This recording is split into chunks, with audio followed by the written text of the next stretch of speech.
John 7. After this, Jesus went about in Galilee.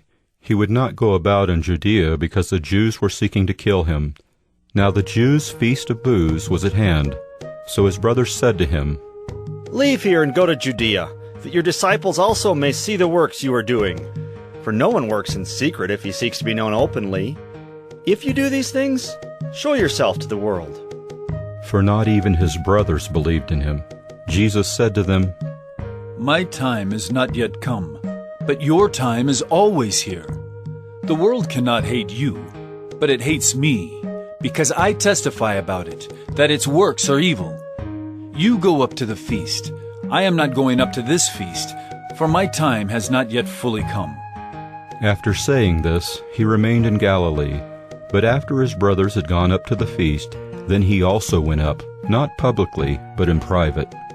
The Jews were looking for him at the feast, and saying, "Where is he?"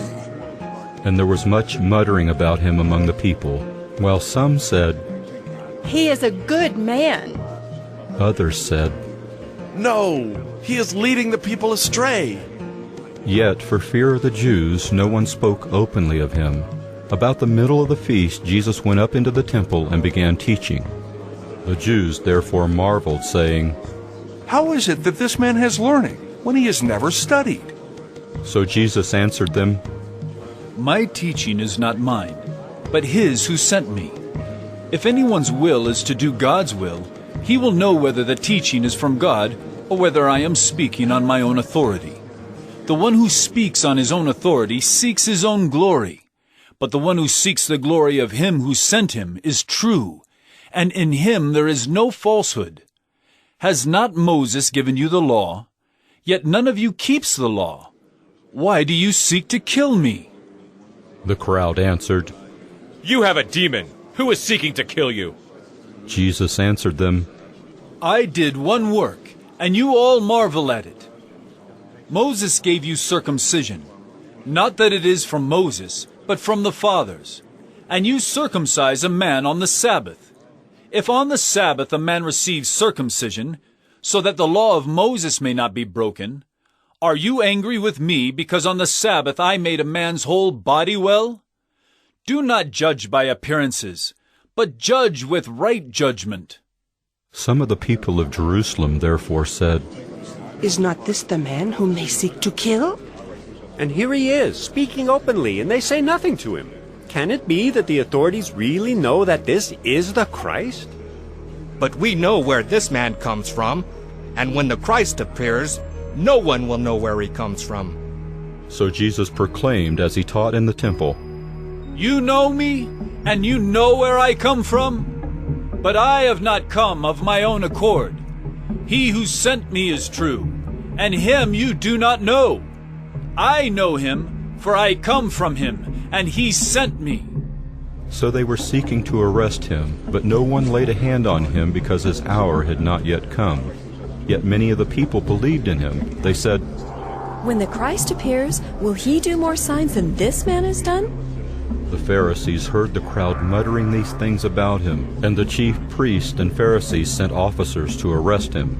Jesus then said, I will be with you a little longer, and then I am going to him who sent me.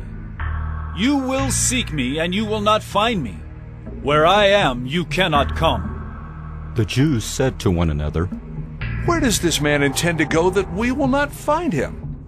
Does he intend to go to the dispersion among the Greeks and teach the Greeks?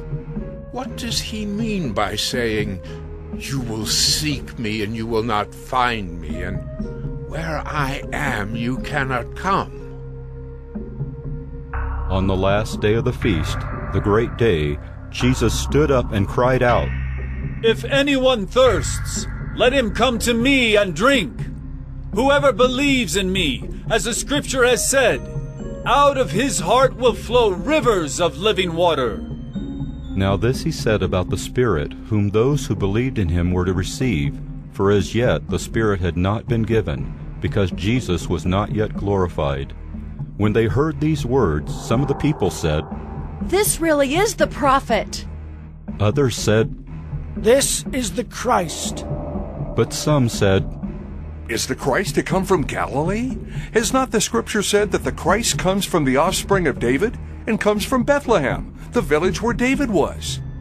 So there was a division among the people over him. Some of them wanted to arrest him, but no one laid hands on him. The officers then came to the chief priests and Pharisees, who said to them, "Why did you not bring him?" The officers answered, "No one ever spoke like this man."